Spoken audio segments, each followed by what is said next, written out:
Hello bachcho, let's see the question.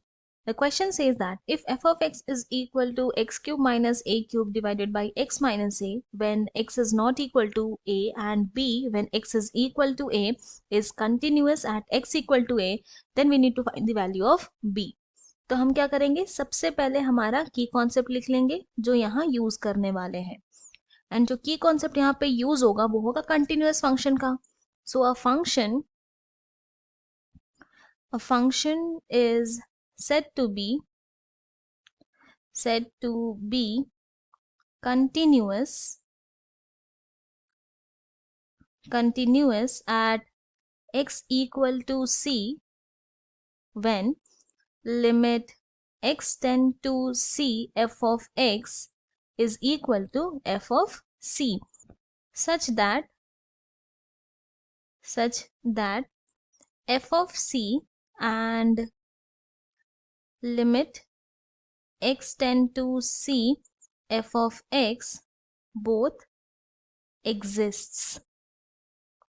तो यानी कि फंक्शन जो है वो continuous at x equal to c तभी होगा जब limit x tends to c f of x equal to f of c होगा, और यहाँ पर दोनों का ही एग्जिस्ट करना बहुत जरूरी है.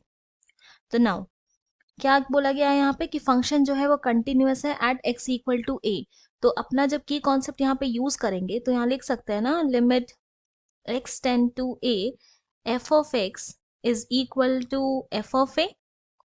Now this implies limit x tend to a f of x. तो यहाँ जो फंक्शन होगा वो क्या होगा, क्या बोला गया कि limit x tend to a मतलब a पे टेंड कर रहा है, इक्वल टू a नहीं है.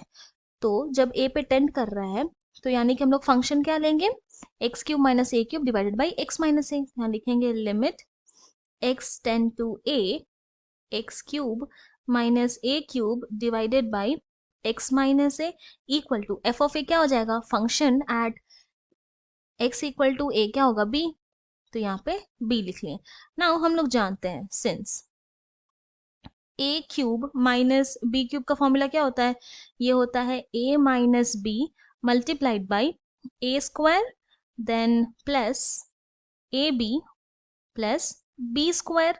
तो जब इस फॉर्मूला का यूज करेंगे तो हमारा लेफ्ट हैंड साइड क्या हो जाएगा, limit x tend to a x cube minus a cube है तो ये हो जाएगा न्यूमरेटर में x minus a multiplied by x square plus a x plus a square divided by denominator में आ जाएगा x minus a and this is equal to b. तो यहाँ से न्यूमरेटर एंड डिनोमिनेटर से x माइनस ए कैंसिल हो जाएगा.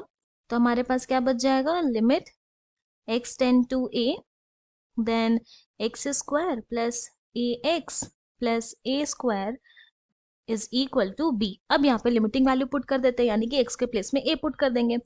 तो ये हो जाएगा यहाँ से, this implies a square plus a multiplied by a plus a square is equal to क्या आ गया, b. Now this implies solve करेंगे तो यहाँ से आएगा a square plus a square equal to b. So this implies 3a square equal to b आ गया, यानी कि b का वैल्यू क्या आ गया, 3a square. So therefore the value of b is 3a square. और यही हमारा फाइनल सोल्यूशन है. I hope you have understood it well. Thank you and best of luck.